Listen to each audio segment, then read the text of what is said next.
The sides. अगर मैं दोनों तरफ पे log ले लूं क्या हो जाएगा, log y log of 2 raised to the power x minus 1. I can write it as x minus 1 log 2 is equal to log y. Now I write it as log y upon log 2 is equal to x square minus x. यहाँ पर 2 की power में ये value थी, आपको पता है अगर आपके पास हो log m to the power p, I can write it as p log m. Power आगे आ जाती है, सो पावर थी एक x माइनस 1, ये आगे आ गई यहाँ log 2, ये log 2 को इधर शिफ्ट कर दिया, ये टर्म बन गई. I can write this as log y to the base 2 is equal to x square minus x. Now, if I represent it as x square minus x minus log y to the base 2 equal to 0, what this becomes? This becomes a quadratic in x. ठीक है जी, अगर ये x में quadratic है, मुझे x as a function of y represent करना है, मैं क्या करूं, इस क्वाड्रेटिक की रूट्स निकाल दूं. रूट्स क्या रिप्रेजेंट करती हैं, x की वैल्यूज. कैसे निकालेंगे, फॉर्मूला पढ़ा था हमने 10वीं क्लास में, minus B plus minus B square minus 4ac upon 2a. याद है ना, quadratic expressions. ax square plus bx plus c is equal to 0. अगर तो फैक्टर्स बना सकते हो that is well and good, नहीं तो रूट्स निकालने का तरीका minus B plus minus B square minus 4ac upon 2a. a here is 1, b is minus 1, c is minus log y to the base 2. तो मेरा पहला काम expressing x as a function of y complete हो गया. अब यहां पर देखो मेरे पास x की दो वैल्यूज आ रही हैं, एक 1 plus under root 1 plus log y to the base 2 upon 2, another is 1 minus 1 plus log y to the base 2 upon 2. किसी भी फंक्शन का आपको इनवर्स निकालना है, that is unique. It can not happen कि एक फंक्शन के लिए दो इनवर्स मिल जाए. अभी यहाँ मुझे एक फंक्शन के दो इनवर्स मिल रहे हैं, वो पॉसिबल ही नहीं है, एक इनवर्स होना चाहिए. Now I have to select which one out of the two should be the inverse. For this I have to go back. कहां पर मुझे फंक्शन दिया था 1 till infinity से 1 till infinity. According to this domain is 1 से infinity, मतलब इस function में x की वैल्यू 1 से बड़ी हो सकती है, 1 से छोटी कभी नहीं हो सकती. If I take this, x will always be less than 1. So I will neglect this and accept this. It means for calculating the inverse of the function, I will use this value of x, not this. So second step क्या होता था मेरे पास inverse के लिए, x as a function of y represent करती है. अब x को रिप्लेस किया f इनवर्स x से और y की जगह कर दिया x divide by 2. So this is my inverse of the function. ठीक है जी. सो b square minus 4ac.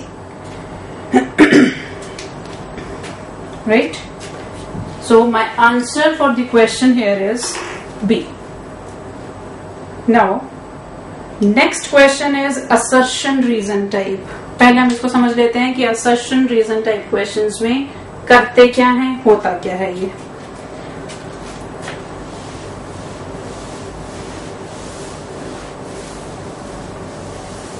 question number 8 is assertion reason type question. assertion reason type question के अंदर दो चीजें हैं, assertion reason. दोनों में बेसिकली आपको कुछ स्टेटमेंट्स गिवन होती है, ठीक है जी।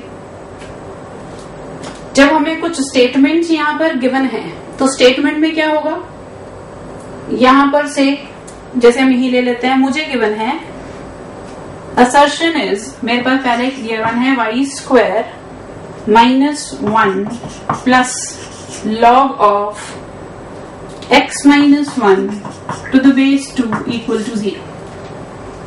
असर्शन में गिवन है domain of y is this, reason में गिवन है domain of inverse of y is this. पहला काम मुझे करना क्या होता है असर्शन रीजन टाइप क्वेश्चन में, जो भी कुछ असर्शन में गिवन है मैं उसको चेक करूंगी, क्या वो ट्रू है, क्या वो सही स्टेटमेंट दी हुई है कि गलत दी हुई है। Same I will do with reason, क्या वो सही है या नहीं है। दोनों की पहले ट्रूथ वैल्यूज निकाल लो, मतलब ये फाइंड आउट कर लो कि ये ट्रू है या फॉल्स है, ये ट्रू है या फॉल्स है। अब अगर तो ये भी ट्रू है, ये भी ट्रू है, आपके पास वहां ऑप्शंस गिवन रहती हैं, जैसे यहां पर भी आपको गिवन है, ऑप्शंस गिवन रहती हैं, assertion true, reason true. Reason is correct explanation of assertion, reason is not the correct explanation of assertion। ये ट्रू हो, ये फॉल्स हो, ये फॉल्स हो, मतलब ये फॉल्स हो, ये ट्रू हो, कोई भी कॉम्बिनेशन पॉसिबल हो सकता है। फिर हम अपनी ऑप्शंस को चेक करेंगे, ऑप्शन के अकॉर्डिंग हम अपना आंसर ABCD मार्क करेंगे, जो भी उसमें गिवन है वो देखना है हमें। बेसिक काम असर्शन रीजन, सिर्फ नाम अलग कर दिया, करना कुछ नहीं, सिंपली जो कुछ असर्शन में गिवन है, जो कुछ रीजन में गिवन है, पहले वो चेक करो क्या वो सही स्टेटमेंट्स हैं या गलत स्टेटमेंट्स हैं। यही एक बेसिक काम, उसके बाद हम अपने आंसर्स को वेरीफाई करेंगे। Now let us move on to this. मुझे ये क्वेश्चन गिवन है डोमेन ऑफ y इज 1 से 3, मुझे इसकी डोमेन निकालनी है। डोमेन का मतलब मुझे निकालना है x की values for which this function is defined, ठीक है जी। अब फंक्शन को डिफाइन करना है, मेरे पास ये हो गया 1 minus log x -1 to the base 2। डोमेन निकालने के लिए अभी हमने रूल पढ़ा था, लॉग के साथ की क्वांटिटी पॉजिटिव होनी चाहिए हमेशा। इसका मतलब मेरे पास x -1 0 से बड़ा होना चाहिए, एक चीज। दूसरी चीज, यहाँ पर y as a function of x express करोगे तो y is √1 minus log of x -1 to the base 2। यहां से मेरे पास क्या कंडीशन आ जाएगी, अब अंडर रूट के अंदर की क्वांटिटी पॉजिटिव या फिर 0, 1 greater than equal to log x -1 to the base 2, 1 greater than equal to log x -1 upon log 2, और log 2 greater than equal to log of x -1, log x -1 less than equal to log 2। आपको x की value चाहिए, कहां से कहां जा रही है किसकी, log of x -1 की। whenever we have log x and we want to get x, what we do, we raise it to the power e। हमारे पास e power log of anything is equal to that function। e power log of f of x is equal to f of x। So from here what I am getting, e power log of x -1 less than equal to e power log 2 means x -1 less than equal to 2, x less than equal to 3। और पहले हमने condition निकाली थी x greater than 1, x 1 से बड़ा 3 से छोटा, दोनों कंडीशंस एक साथ जहां पर ट्रू होंगी वो फंक्शन की डोमेन, क्योंकि वो वैल्यूज x एक्सेप्ट कर सकता है। देखो 1 से बड़ा 3 से छोटा. It means the interval 1 till 3 satisfies both the conditions. So can I say x belongs to open braces, round braces for 1, square for 3. 3 is to be included, 1 is not to be included. So x ये values ले सकता है, मतलब function की domain 1 से 3 है. Assertion वाली statement पढ़ो. Domain of y is 1 till 3. So I can say the statement that is given in assertion is true.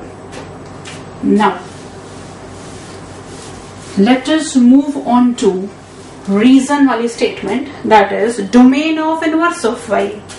Inverse of y it means अब मुझे क्या करना है, मुझे कैलकुलेट करना है इनवर्स इस फंक्शन का 1 minus log x minus 1 to the base 2. Inverse calculate करने के लिए अभी हमने क्या किया, x as a function of y है, मुझे y as a function of x represent करना है. y square 1 minus log x minus 1 to the base 2 log of x minus 1 to the base 2 1 minus y square log x minus 1 upon log 2 1 minus y square, which gives me log of x minus 1 as 1 minus y square into log 2 log 2 power 1 minus y square log of x minus 1. फिर मुझे क्या करना पड़ेगा, e power, that gives me x minus 1 2 power 1 minus y square और x is equal to 1 plus 2 की power 1 minus y square. Inverse becomes 1 plus 2 की power 1 minus x square. ये है मेरे पास इनवर्स ऑफ द फंक्शन. और अब क्या करना है मुझे, इसकी डोमेन. इसकी डोमेन का मतलब x यहाँ कौन सी वैल्यूज ले सकता है, x कहाँ है पावर में, x को यहाँ चाहे पॉजिटिव वैल्यू दो चाहे नेगेटिव दो, कुछ मर्जी वैल्यू दे दो, हमेशा मेरा फंक्शन डिफाइंड है. It means domain of this function is all real numbers. So जो रीजन में स्टेटमेंट गिवन है, domain of inverse of y is R real numbers, that is also true. Assertion वाली statement भी true है, reason वाली statement भी true है. ठीक है जी. अब अगर आप अपनी ABCD ऑप्शंस को देखो, वहां आपको गिवन है assertion true, reason true, reason is the correct explanation of assertion. अब जो हमने यहाँ किया, क्या रीजन assertion को ट्रू प्रूव करने में हेल्पफुल है? हाँ जी, है या नहीं? हमारे पास कोई रिलेशन नहीं, हमने दोनों को इंडिपेंडेंटली ट्रू प्रूव किया, लेकिन एक दूसरे से रिलेटेड नहीं है. Not the correct explanation. It means answer will be B. B option अगर आप पढ़ें तो बी ऑप्शन कहती है आपको assertion true, reason true, but reason does not explain the assertion. It means answer for this is beta B. So assertion reason type questions को करने के लिए आपको क्या करना है, असर्शन देखो ट्रू फॉल्स, रीजन देखो ट्रू फॉल्स, फिर उसके बाद अपनी ऑप्शंस को चेक करो. Question number 9. In this we have to find the domain of the function. Function है हमारे पास under root 9 minus x square upon sin inverse of 3 minus x. Now for finding out the domain, two conditions. Under root के अंदर की quantity 0 से बड़ी और sine inverse के साथ जो एंगल उसकी वैल्यू लाई करती है -1 और 1 के बीच में. From here I can say x minus 3 x plus 3 greater than equal to 0. According to the wave curve method, my values positive here and negative here. So the interval I get for this is -3 till 3. And from here -3 कर देते हैं हर तरफ. I add -3 on all the sides. So ये -3, ये -x और यहां से मेरे पास -2, -4, -x, -2. If I want x, now x will lie between 2 and 4. So one interval I am getting is 2 to 4, another is -3 to 3. I want the common part of both, so I plot both on the number line. -3 till 3, this is the interval. 2 till 4. So the common part is from 2 till 3.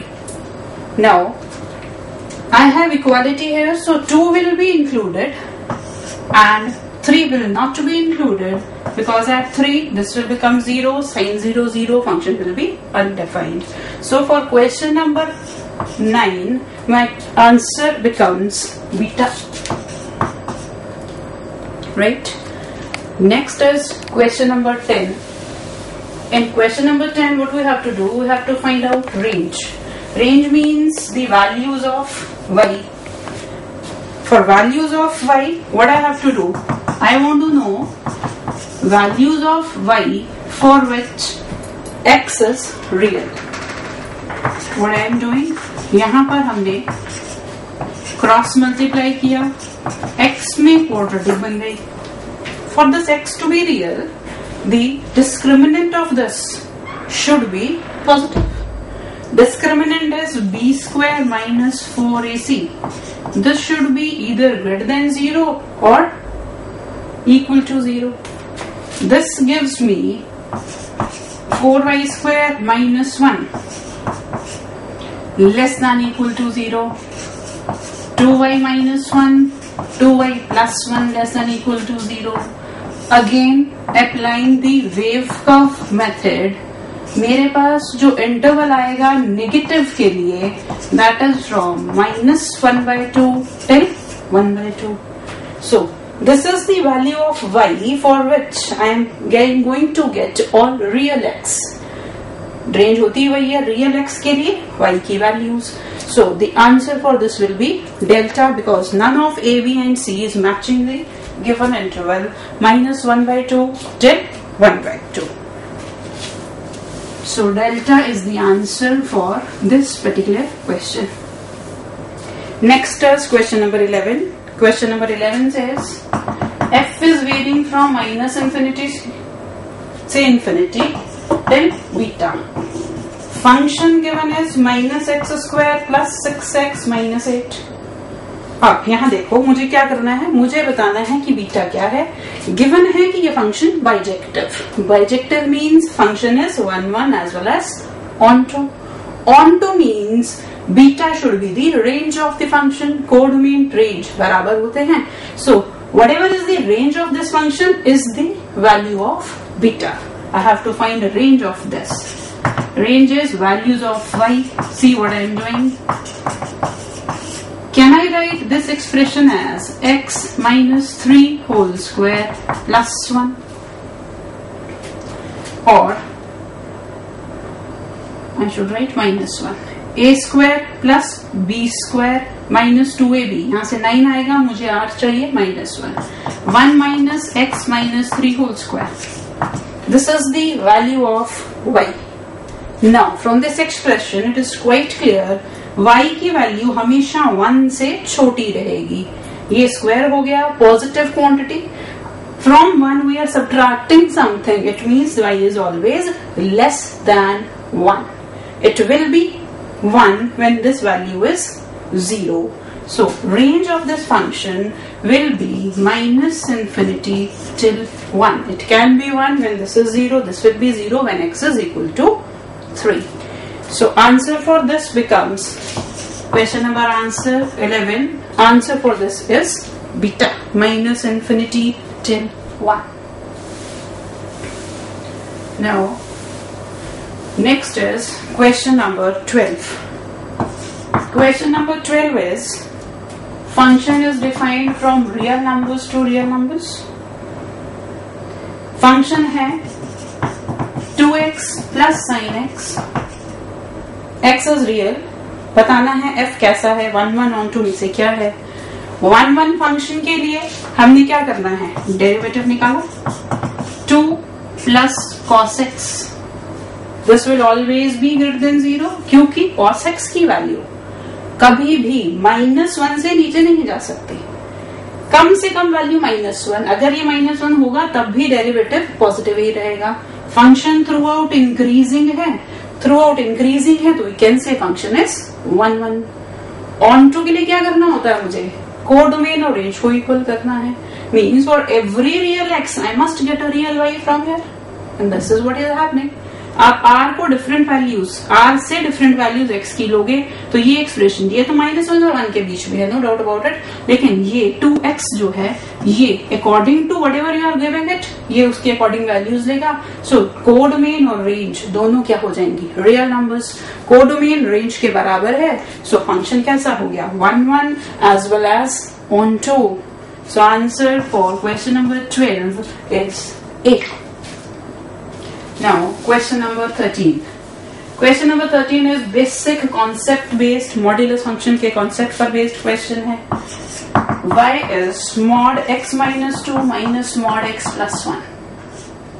Under different conditions, this mod is going to have different values. It can be x minus 2 or it can be minus of x minus 2. Basic definition modulus of x की, x when x is greater than equal to 0, minus of x when x is less than 0. We will make use of this property and see क्या क्या options हमें दिए, हम option से यहाँ काम करेंगे। अब पहली option है जब x -2 से छोटा है। See, when x is less than -2, I am giving a value which is less than -2, ये quantity नेगेटिव होगी, ठीक है जी, नेगेटिव होगी। अगर मॉड के अंदर की क्वांटिटी नेगेटिव हो तो मॉड ऑफ एक्स क्या होता है, minus of x. So under this condition minus of x -2, quantity is less than -2 will also make this quantity as negative. If this is negative what will happen, ये negative और ये negative will become positive, minus x plus 2 plus x plus 1. So function become 3 under the condition x less than -2. So हमारी पहली condition ही correct हो जा रही है। So that is the option, मेरे लिए जो करेक्ट ऑप्शन है that is alpha. Question number 13 answer for this is alpha. एक और कंडीशन हम चेक कर लेते हैं कि उसमें क्या हो रहा है हमारे पास। सेकेंड कंडीशन है x 3 से बड़ा। Second option says if x is greater than 3.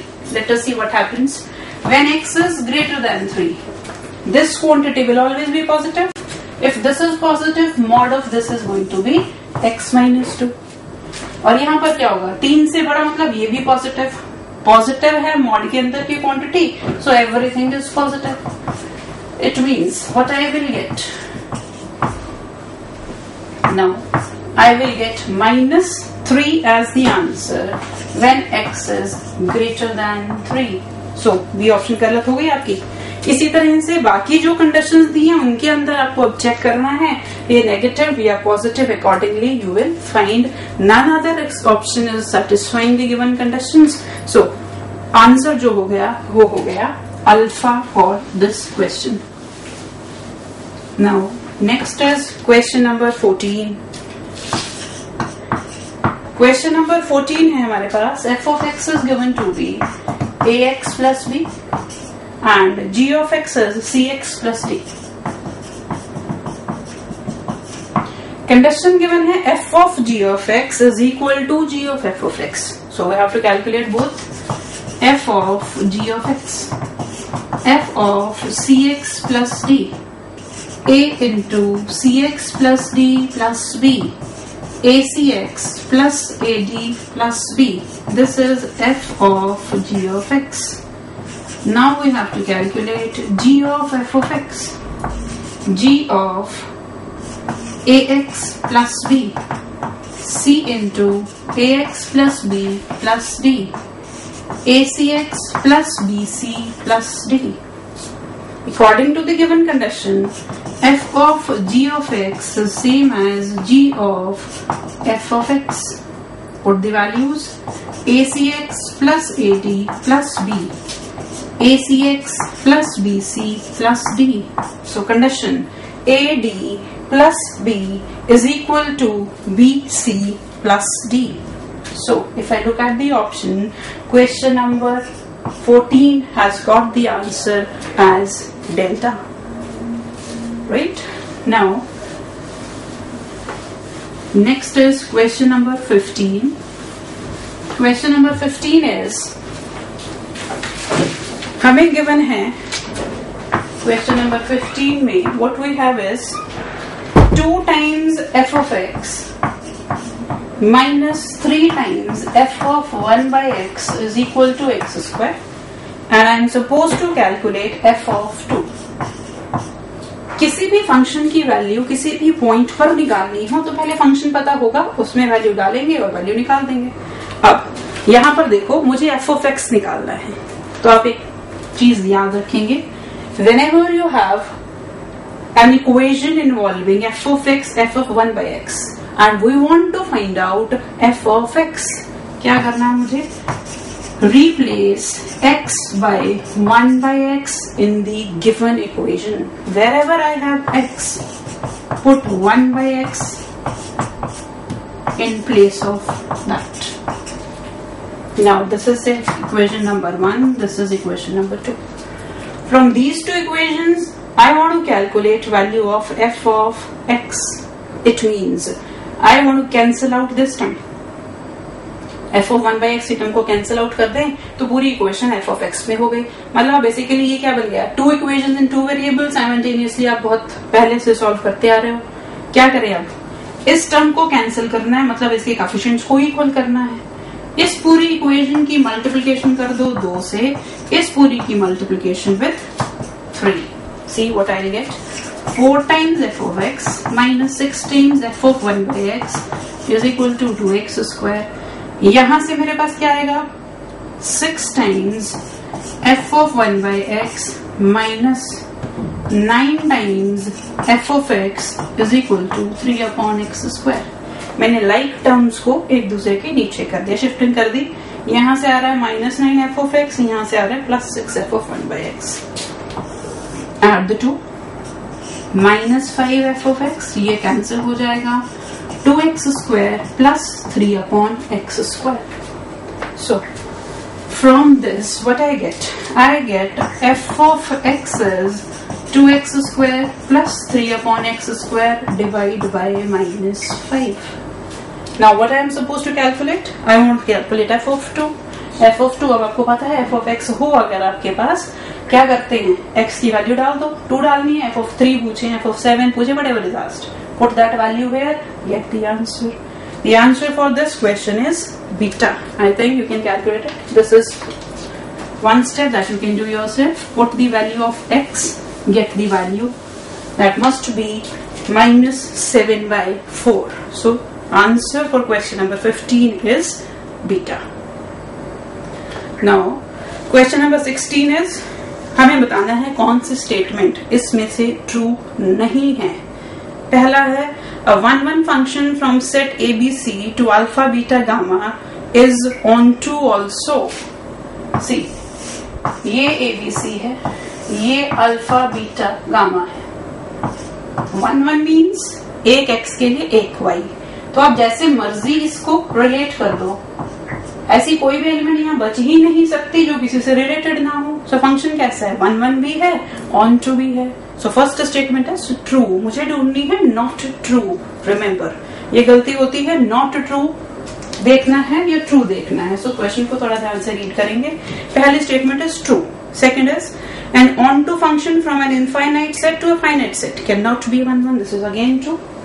सी, यहाँ पर मेरे पास दिया है onto function from infinite set. यहाँ पर x1 x2 टिल इंफिनिटी पड़ा है. यहाँ फाइनाइट वैल्यूज है x1 x2 से I take y1 y2 till y1. Onto function, onto means यहाँ हर किसी का रिलेशन यहाँ पर कहीं ना कहीं से करना है. यहाँ सपोज इंफिनिटी का मतलब यहाँ 50 वैल्यूज सपोज कर रहे हैं, ज्यादा नंबर है यहाँ पर. सपोज यहाँ 50 है, यहाँ 20 है. सभी को रिलेट करना तो क्या करना पड़ेगा, एक से ज्यादा x को n वाइज से रिलेट करना पड़ेगा। अगर ऐसा करेंगे तो फंक्शन 1 1 नहीं हो सकता। So this statement is again true.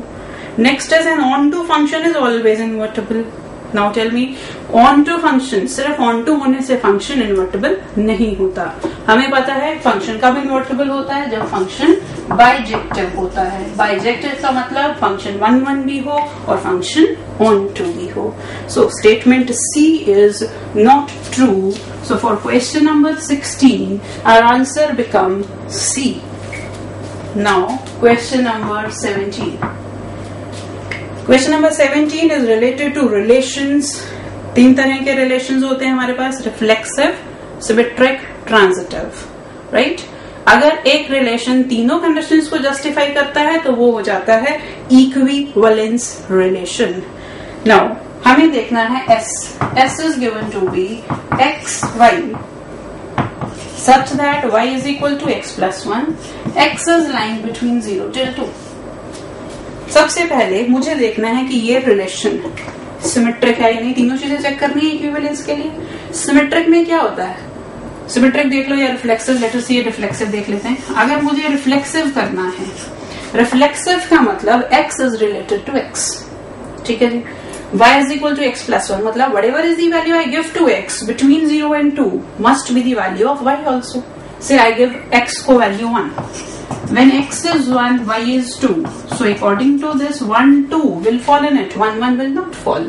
1 1 fall नहीं करता, रिलेशन रिफ्लेक्सिव नहीं है। रिफ्लेक्सिव नहीं है तो इक्विवेलेंट हो ही नहीं सकता। इक्विवेलेंस होने के लिए क्या चाहिए, तीनों चीजें justify, reflexive, symmetric and transitive. So इसमें आगे हमें चेक करने की जरूरत ही नहीं। एक कंडीशन नहीं जस्टिफाइड है, इसका मतलब हमारे पास ये रिलेशन इक्विवेलेंस नहीं हो सकता। Now let us move on to T. T क्या था मेरे पास, X Y such that x minus y is integer और x y बिलोंग कर रहे हैं to r रियल नंबर्स को। x and y both are real, x minus y should be an integer। अब देखते हैं रिफ्लेक्सिव के लिए क्या होना चाहिए, x must belong to r, the relation। Let us see, x minus x 0 which is an integer, it means x will belong to this relation, means the relation is reflexive। Second, symmetric। Symmetric में क्या होता है, if x y belongs to r, y x must also belong to r। Let us see, अगर x y belong करता है it means ये integer है, yx को बिलोंग कराना है मतलब y minus x should also be an integer. अगर x माइनस वाई लैम्डा है तो ये क्या होगा, minus lambda, but still an integer. ये 2 तो ये -2, both are integers. So relation symmetric भी हो गया। तीसरा रिलेशन, तीसरा होता है हमारे पास ट्रांजिटिव। ट्रांजिटिव में क्या कहते हैं हम, if x y belongs to r and y z belongs to r, then x z must belong to r। Now let us see क्या ये कंडीशन मेरी जस्टिफाइड है या नहीं है। अगर x y बिलोंग कर रहा है तो ये एक इंटीजर है, y z बिलोंग कर रहा है तो ये भी इंटीजर है। मुझे चाहिए x और z, इन दोनों इक्वेशंस को 1 and 2 I add x minus z, lambda 1 plus lambda 2, again an integer, it means xz also belongs to r। So for question number 17 our answer becomes A। Now question number 18। Question number 18 में f is from real numbers to real number, g is also from real numbers to real number, f of x is 5x minus 4 and g of x is x cube plus 7। मुझे चाहिए f of g inverse, for that I need f of g first। f of g of x, f of x cube plus 7, 5 times x cube plus 7 minus 4, 35 minus 4, so f of g of x is 5x cube plus 31. This is the function. For finding out the inverse, मुझे क्या करना है? x as a function of y. y minus 31 by 5 is x cube. So from here what I get? X is equal to y minus 31 upon 5 power 1 by 3. So now I can write f inverse x is x minus 31 upon 5 power 1 by 3. So the answer for question number 18 becomes beta. Question number 19. अब मुझे यहाँ दिया है R एक equivalence relation है on a finite set A जिसमें कि n element हैं और मुझसे पूछा गया है कि उसमें कितने ऑर्डर्ड पेयर होने चाहिए. आपको पता है इक्विवेलेंस के लिए आपके पास कोई भी सेट है, ऐसे n एलिमेंट्स हैं x1 x2 till xn. आपके रिलेशन को रिफ्लेक्सिव, सिमेट्रिक, ट्रांजिटिव तीनों होना है. रिफ्लेक्सिव के लिए रिलेशन विद इटसेल्फ होना इज अ मस्ट. सो कम से कम कितने एलिमेंट? n एलिमेंट हैं तो n every related to itself. तो हमेशा आपका उस रिलेशन में फॉल करना ही पड़ेगा. It could be more than that but can never be less than that. So for this question number 19, our answer becomes delta. The number of ordered pair should be greater than or equal to n. Now question number 20. Question number 20 में आपको बताना है real valued function given है, n की value for which function is odd. Odd function क्या? जहां पर f even की condition f of minus x is equal to f of x. मुझे ऑड फंक्शन चाहिए. क्या करते हैं? f of minus x. f of minus x का मतलब जहां जहां फंक्शन में x है उसकी जगह करना है minus of x. a power minus x plus 1 is equal to minus of a power x minus 1 x की power n a power x plus 1. Let us simplify this. LCM 1 upon a power x 1 minus a power x minus 1 की power n x की power n 1 plus a power x. यहाँ का LCM a power x, यहाँ का LCM cancel हो जाएगा. I can write this as 1 minus a power x power n a power x plus 1. For both to be same, rest everything is same. I am having minus 1 power n. So whenever n is even, ये भी positive, दोनों बराबर. So n की even values मुझे चाहिए. Even values चाहिए. If I look at my answers, A option is even 2, so that is the answer. For question number 20, n must take values which are even. Even value एक ही है मेरे पास option में, so that is the answer. Now question number 21. This is from inverse trigonometry. Inverse trigonometry के लिए जो basic चीज आपको रिक्वायर्ड है that is principal value branches. वो पता होने चाहिए. बाकी क्वेश्चन के अंदर कोई दिक्कत नहीं आती हमें. कुछ formulas and the principal value branches. Question number 21 है आपके पास. 2 tan inverse 1/3 plus tan inverse 1/7. ये किसकी इक्वल है? ये मुझे प्रूफ करना है. तो सबसे पहले यहाँ देखो tan इनवर्स और यहाँ 2 tan इनवर्स. फॉर्मूला अप्लाई कर रहे हैं हम.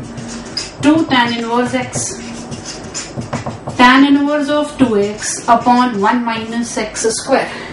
सो 2 tan inverse 1/3 is equal to tan inverse of 2/3 1 minus 1/9. tan inverse of 2/3 8/9. तो यहां से मेरे पास आ गया tan इनवर्स 3/4. अगर ये टर्म tan इनवर्स 3/4 के बराबर है, ये tan inverse 1/7. Now what we will do to simplify it, we will apply the formula of tan inverse x plus tan inverse y, which is tan inverse of x plus y upon 1 minus xy. So tan inverse of 3/4 plus 1/7 upon 1 minus 3/4 into 1/7. Tan inverse of 21 plus 4, 28 minus 3. LCM दोनों तरफ से 28 will get cancelled. Tan inverse of 25 upon 25. Tan inverse 1. And tan inverse 1 we know is pi/4. So for question number 21, answer is delta. Question number 22. Now, for doing this question, if I know the principal value branches, I can do it in one line.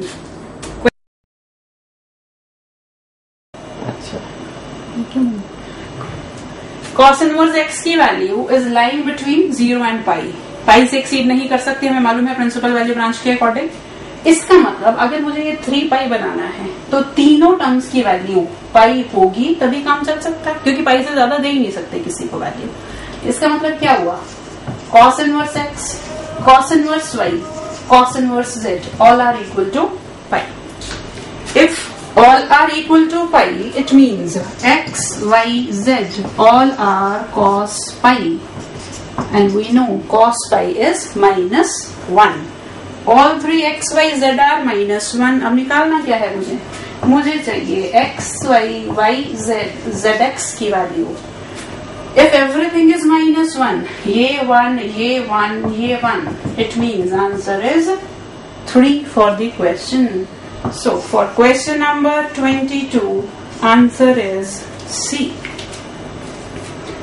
So अगर principal value branch का idea नहीं है तो फिर पूरा solution करना पड़ेगा, and that will take too much of time. So principal value branches, as I have told you, are very very important for us. Next is question number 23. Equation है tan inverse of x into x plus 1, sin inverse of under root x square plus x plus 1, and this is equal to pi/2. मुझे चाहिए इसके कितने real solutions possible हैं. दो चीजें, under root की अंदर की क्वांटिटी 0 या फिर 0 से बड़ी होनी चाहिए. दूसरी चीज, जो क्वांटिटी साइन इनवर्स के साथ एंगल है that should be between -1 and 1. ठीक है जी. तो मुझे क्या क्या चीज अब जस्टिफाई करवानी है? ये 0 से बड़ा करवाना है, इसको -1 और 1 के बीच में रखना है, इसको भी 0 से बड़ा करवाना है, या फिर 0 के बराबर एट द मोस्ट. अब देखो, अगर यहाँ पर ये वैल्यू 0 होगी तो मेरे पास ये 1 बनेगा, राइट? ये क्वांटिटी को 1 से बड़ा अकॉर्डिंग टू दिस कंडीशन कर नहीं सकते. इसका मतलब x² + x 0 से बड़ी वैल्यू ले नहीं सकता. इसका मतलब यहाँ पर मेरे पास सिर्फ एक पॉसिबिलिटी है, x² + x 0 होना चाहिए. फिर से देख लो, अगर ये 0 से बड़ा हुआ तो ये वैल्यू 1 से बड़ी हो जाएगी, बट इसको 1 से बड़ा मैं कर नहीं सकती. So this is the only possibility. If this is the only possibility, there are two solutions for x, 0 and -1. It means this equation has got only 2 real solutions. 2 real solution means C becomes my answer.